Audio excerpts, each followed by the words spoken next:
Manilla, ¿no? Así. Sí, y está abierta el distrito con cabecera en Nuevo Casas El Grandes primero. y el distrito con cabecera en Ciudad Madera, que son los dos distritos que están abiertos, que es los que el PRI ha reservado para una posible alianza PRD e inclusive incluyendo a PT. Bueno. Entonces, bueno, pues ahí está Esa todavía. es otra incógnita en cuanto a ser el comportamiento electoral de los ciudadanos y de los priistas también en esas regiones. Porque eso a mí yo tengo mucha curiosidad de si realmente ellos están avalando esa política de alianzas o no. O en el caso de acá del sur, con la candidatura de Miguel Jurado por PT. ¿Es PT, verdad? Sí, PT. Sí, PT, al que eventualmente se sumaría el Movimiento Ciudadano y PRI para hacer una candidatura. ¿Cuál va a ser la reacción, la respuesta Ha habido una rebelión en Parral, del electorado ahí?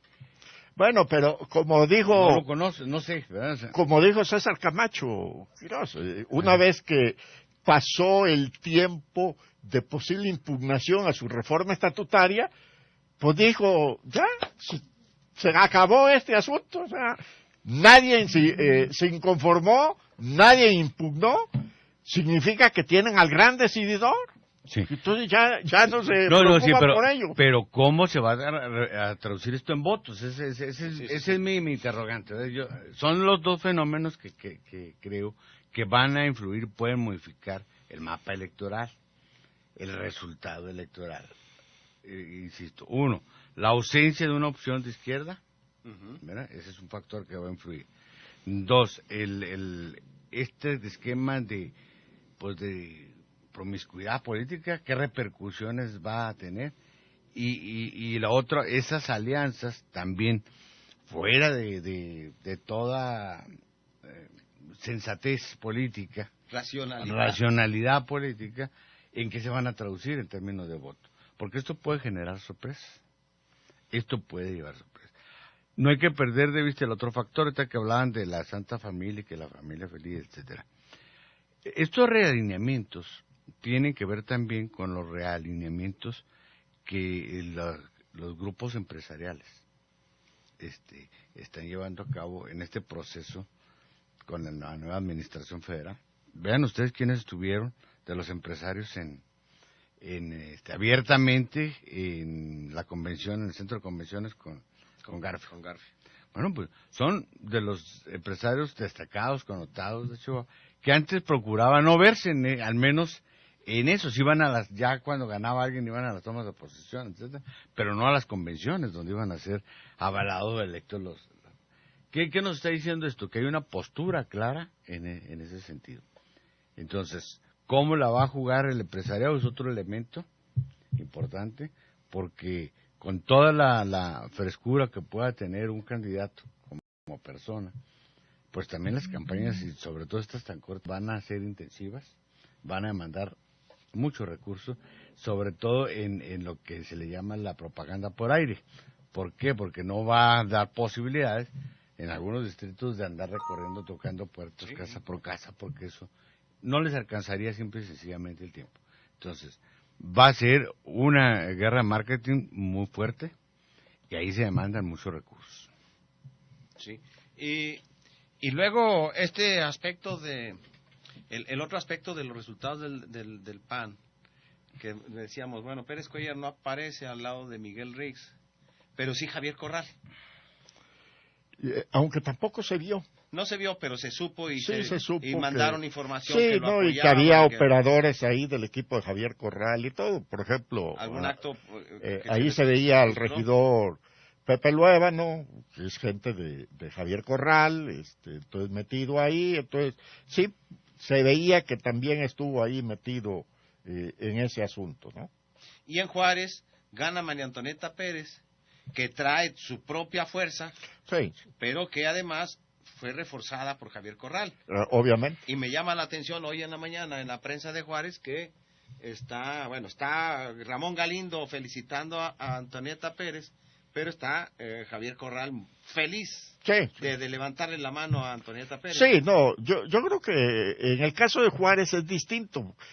Ahí Antonieta, yo creo que ella sí luce por propia personalidad. Yo creo que su paso por la Cámara Federal y esa cruzada que hizo contra las compañías gaseras en Juárez, bueno, pues le ganó la simpatía de la ciudadanía juarense y obviamente logró un posicionamiento como ella, por ella misma, o sea, no está sujeta a la figura, a otra figura que la hubiera impulsado, sino ella por sí sola fue. Además, no olvidemos que ella fue parte del sector patronal, o sea, ella fue presidente de Coparmex, o sea, se ha desenvuelto en medios que la dieron a conocer y que la conoce la gente de Juárez. Entonces me parece que, bueno, lo único que hicieron fue refrendar algo, porque ahí también la ventaja que le saca, pues es amplia al otro contendiente, ¿no? Sí, Arturo Ayala. A Arturo Ayala sí, le saca una ventaja amplia.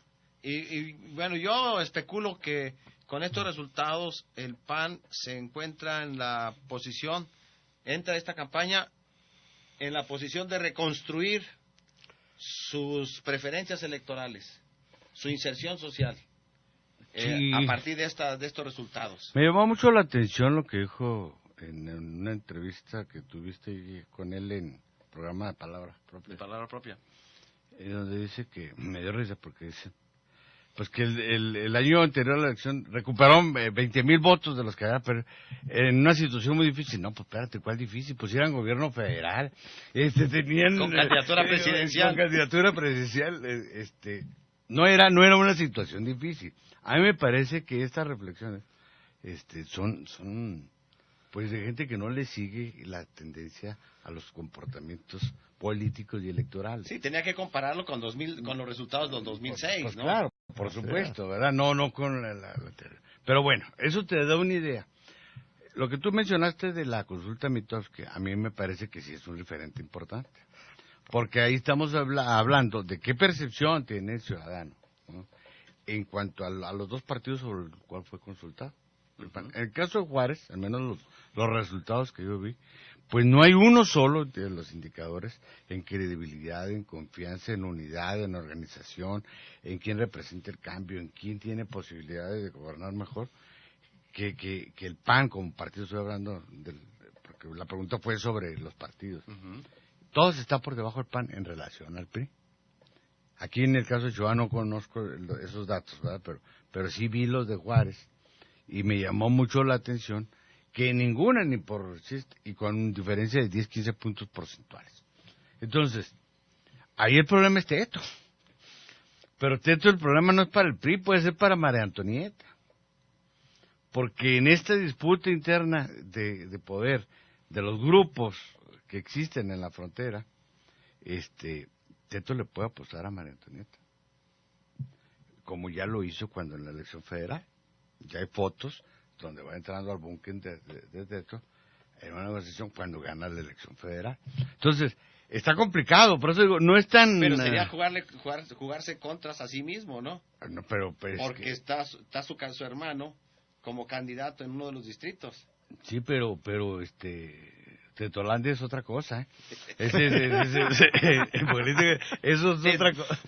Tetoconceptos es otra cosa. Sí, es otra cosa. La juega, sí. Entonces, va a ser interesante el proceso de Juárez, a ver cómo se comporta. Yo coincido que la candidatura de esta señora es buena, ¿verdad? Tiene reconocimiento. Incluso su papel en la legislatura federal fue bueno. Estuvo en la comisión de género y de justicia. Hizo buen papel. Se destacó, ¿verdad? Hizo buen papel. Porque ahora tenemos legisladores que ni siquiera sabemos que sí, ni siquiera sabemos. No, pues sí, exactamente. Entonces, lo que quiero con esto es ejemplificar que son muchos elementos los que hay que considerar para probar. Van más allá de la buena sonrisa y el carisma de un candidato o no, ¿verdad? De eso. Van más allá de las declaraciones o de la percepción que los dirigentes tienen, va más allá de las alianzas, va más allá incluso de la voluntad del gobernador, porque esto no lo va a decidir, aunque digan que es buen operador, por eso no lo va a decidir él. Quiero que esto que debe quedar muy claro, las elecciones las deciden los ciudadanos. Podrán decidir, influir en la selección de candidatos, en los procesos internos, en eso, Pero ya en lo que es el voto, ahí sí no hay forma de que se prenda. Pero las percepciones, que ese es el aspecto que tú abordabas, pero la percepción tiene mucho peso, sobre todo ahora una brevedad, una campaña tan breve, que es muy difícil modificar una percepción, sobre todo cuando está así tan diferenciada en cuanto a un partido y a otro, 10 puntos, 15 puntos porcentuales, en 35 días modificarla es muy complicado. Vamos a un corte comercial y regresaremos a nuestro último segmento del día de hoy. El comentario sobre Juárez. Entonces, yo coincido contigo, Javier. El triunfo en Juárez entre María Antonieta Pérez y Enrique Serrano va a depender mucho de la postura que tome Teto Murguía. Así es. Porque es un factor de poder en Ciudad Juárez, político importante. Ya va una muestra de ello, ¿no? Entonces, y a favor o en contra, o sea, pero es un factor de poder. Sí. ¿Y en Chihuahua cómo lo ves tú, Memo? Yo en Chihuahua, pues, yo creo que Perdón, porque lo quise decir hace unos momentos, porque acudimos el día de ayer al evento que seguramente es el clímax del gobierno de César Duarte. Sí, claro. O sea, claro, es el mejor en sus momentos. Ayer enseñaron el músculo a todo lo que da. O sea, la convención de ratificación fue músculo puro del Partido Revolucionario Institucional. Eso me queda muy claro. ¿Será referéndum la elección sobre la administración de César Duarte? Y por eso quería ligar lo de la encuesta Mitofsky. Ahora, lo que pasa es que también no perdamos de vista que es la calificación de la mitad del gobierno de César Duarte. Claro. O sea, al final de cuentas también es referente para efectos del proceso electoral. O sea, estamos llegando a la mitad de la administración estatal y pues es un referente para su calificación. O sea, el resultado de la elección va a ser la calificación más que la encuesta que sacó Mitofsky. O sea, esa va a ser el resultado, al final de cuentas. Ahora, aun cuando no aparece César Duarte en la boleta, bueno, pues se va a pensar en la actuación de César Duarte cuando la gente vote. O sea, pues eso es innegable. Ahora, sí cambia la percepción de cómo va a ser la campaña en Chihuahua en función a los dos contendientes más fuertes. O sea, porque era muy distinta la percepción que teníamos de cómo iba a resultar la campaña Tere Ortuño con Javier Garfio, claro. Guillermo Villalobos contra Javier Garfio, a Miguel Riz con Javier Garfio. ¿Por qué? Bueno, porque son políticos de corte totalmente distinto. Miguel Riz pues es alguien joven, con mucho impulso, con ideas innovadoras, con una visión totalmente distinta, no está anclado en haber pertenecido a un partido político de oposición durante tantos años, como es el caso de Guillermo Villalobos y Teresa Ortuño. Entonces él tiene otro... Él ya estuvo en el poder. Él ya estuvo en el poder, o sea, entonces tiene otra visión distinta de ver las cosas. Y entonces eso va a ser distinta la campaña. Y por el otro lado, bueno, pues lo corto que va a ser la campaña, o sea, que yo no creo que se enfrasquen en una campaña de descalificaciones, porque realmente lo único que harían sería ahuyentar a la ciudadanía del proceso electoral. Javier. Sí, yo creo que aquí hay que prestarle atención a la elección legislativa, que es la que menos se le está prestando atención. Porque efectivamente eso es lo que le va a conferir ese carácter de elección de referéndum en cuanto a la administración estatal. Porque donde se le puede hacer contrapeso en el ámbito al poder estatal, pues es desde el legislativo, no es desde las presidencias municipales. Si realmente el asunto está pensado en esos términos y se está diseñando por los partidos adversarios al de gobierno una estrategia en eso, bueno, yo pondría las tintas en la cuestión legislativa, no tanto en las presidencias municipales, porque ahí al contrario, ahí sí la inercia funciona bien. ¿En el qué sentido? La gente no es tonta. La gente dice, espérate, le quedan 3 años, y esos 3 años van a estar de pleito el poder municipal y el estatal, y porque es de distinto partido y no te suelto y no me terminas todo el sistema de transporte y no me terminas de pavimentar lo que me dijiste y no me terminas de San Felipe no terminas. Bueno, la gente en ese aspecto es muy pragmática y dice, bueno, nos conviene, ¿verdad?, que sean del mismo partido. En el Poder Legislativo, el voto cruzado. Ahí sí puede haber voto cruzado. Fíjate. Es interesante esta... Sí, porque el contrapeso lo hacen desde el Poder Legislativo. Oye, a mí me llamó mucho la atención ráfagas, creo que del viernes o del sábado, en donde le ponen una barrida a los candidatos del PRI, porque dice, salvo Eloy García Tarín, los demás son juniors. Así llama el fragmento, le llama juniors. Bueno, no, y no dije ninguna mentira. O sea, al final de cuentas, pues estamos hablando de la hija del secretario general de gobierno. Estamos hablando de la hija de la dirigente del sindicato de trabajadores al servicio del Estado. Del hijo del presidente del comité estatal. Estamos hablando del hijo del presidente del comité directivo estatal del PRI. Bueno, pues no sé, no sobrina... está, y la otra sobrina de García Mayagoitia. O sea, entonces, de 5, 4 son juniors. El único que se salva, pues es efectivamente Eloy García Tarín, pero los otros 4... Es el único sorullo. Es el único sorullo. Pero si el candidato del PAN hubiese sido Guillermo Villalobos o Otero Ortuño, seguramente que ese sería tema central de la campaña. Tema central de la campaña. Bueno, y el hermano de Teto en Juárez, ¿no? Pero claro.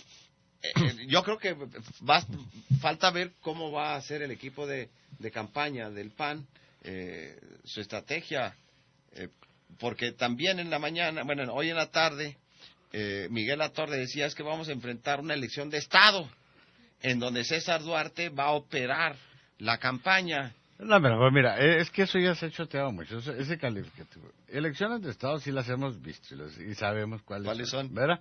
Incluyendo algunas que protagonizó un presidente que se llama Vicente Fox, que abiertamente reconoció que él hizo todo lo posible. Que dejó un encargado en la presidencia. Y él se fue a hacer campaña. Digo, por favor, entonces, no extrapolemos. Este factor que están señalando ustedes, yo creo que es el punto débil de las candidaturas del PRI. Las diputaciones, porque además son gente que va muy confiada, están muy confiados, ahí sí, en la inercia de que la fuerza política o la presencia que pueda tener el PRI a nivel federal, a nivel estatal, municipios, por sí mismo garantiza el triunfo, y eso no es así. Yo creo que ahí es donde están cometiendo un error grave, porque todos lo están centrando en las presidencias municipales, que, insisto, ese es un voto, o sea, las motivaciones de ese voto son muy distintas a las del Poder Legislativo. Yo creo que el ciudadano chihuahuense ha aprendido a hacer ese voto diferenciado. Ese es otro factor que habría que considerar fuerte. Oigan, pues antes de irnos, yo quisiera que hicieran algún comentario sobre esta nota. Pues este tema que estamos abordando, pues seguramente tendremos mucho tiempo para abordarlo, más de un mes, pero el día de hoy se terminó la reunión de la Comisión Política del PAN. Dijo que el PAN condicionará su permanencia en el Pacto por México a que el gobierno federal castigue a los responsables de operar la red electoral en Veracruz, cuya existencia denunció hace 2 semanas, y al mismo tiempo a que blinde los programas sociales. Celebraron esta sesión de la Comisión Política del PAN, esperando que la ratifique el Comité Ejecutivo Nacional, que está también sesionando ya para avalar esa decisión, pero seguramente será la postura del PAN, si permanece o no en el pacto, para hacer un último comentario e irnos. Bueno, pues ya le dieron en charla de plata las cabezas del delegado y de algunos otros operadores, ¿no? Yo creo que habrá que ver, al final de cuentas, como dicen, ¿no? El proceso de la investigación y que se llegue, como se dice coloquialmente, y yo creo que nada más en nuestro país utilizamos, ¿no? Que se vaya hasta las últimas consecuencias contra los posibles infractores de la ley en el caso del asunto de Sedesol en Veracruz, ¿no? Pero a mí me parece que ya terminó la tormenta y que el PAN va a regresar al pacto y que todos unidos y tomados de la mano van a seguir adelante. Ahí viene el lobo. Javier. Sí, mira, aun y cuando Rosario Robles es una funcionaria sumamente vulnerable, porque no tiene partido político que la respalde, no tiene grupo político que la respalde, tiene muchos detractores de los dos flancos, de la izquierda y de la derecha. Y del PRI. Y del PRI. Entonces, es una pieza cambiable, vamos a decirlo así. No más que aquí, estos yo creo que se aceleraron, porque en este proceso del Pacto por México, no han entendido que esto es una auténtica reforma de Estado, donde se está tratando de poner al Estado en el centro de la toma de decisiones públicas. Y no es un ejercicio de autoridad de Enrique Peña Nieto. Enrique Peña Nieto no se puede dar el lujo de ceder en esto, esa es mi percepción, de ceder en esto, porque entonces no se vería débil Peña Nieto, se desmoronaría ahí sí todo el pacto, se desmoronaría esto, porque entonces ya eso se convertiría en un instrumento de seducción y chantaje, ¿no? Y no en un acuerdo político, porque yo creo que esto se tiene que poner por separado, más allá de esta situación. Unos toman carreteras para presionar una determinación del gobierno. Ahora, y otros dicen, me voy del pacto. Fíjate que esto es muy interesante, porque ahorita el gobierno de Peña Nieto está a prueba. Eso sí no me cabe la menor. Tiene el desafío de estos grupos del magisterio. Tiene el desafío con estas broncas de lo del pacto, con lo de Cedesol, y tiene el desafío de los grupos criminales, que hasta la tuta ya le mandan mensajes. Uh-huh. Entonces, está una coyuntura complicada, peligrosa, porque a mí me parece que no es casual que, siendo justamente lo que está en el centro de esta reforma, el quitarle poderes a los poderes fácticos, valga esta redundancia, en estos momentos, algunas de estas expresiones de estos poderes fácticos, el corporativismo sindical, el delincuencial y algunos otros de dinero que están en contra de lo de la ley del IMSS, de la reforma de la ley del IMSS, etcétera. Bueno, hay un cerco de presión, habría que revisar esto a fondo, porque me parece que estamos en un momento delicado desde el punto de vista de... Es un buen tema, Javier, próxima semana. Y los retos del gobierno de Peña Nieto. Y además, no olvidemos también todos los movimientos de inestabilidad que se están dando, por ejemplo, en la UNAM. A eso me refiero. A eso me refiero. De educación superior, o sea, tenemos el problema. Están picándole la cresta al gallo a ver si responde. Hay una provocación, en serio, forma, que va a poner a prueba el talante de esta administración. Su capacidad para... Porque al final de cuentas, el asunto de la UNAM está muy caliente y si no lo logran controlar y resolver, pues eso puede ser una bomba que detone y entonces sí una inestabilidad que se va a dar muy fuerte. Muchas gracias, Memo Lagunes. Nos vemos el próximo lunes. Por aquí nos veremos. Javier, muchas gracias.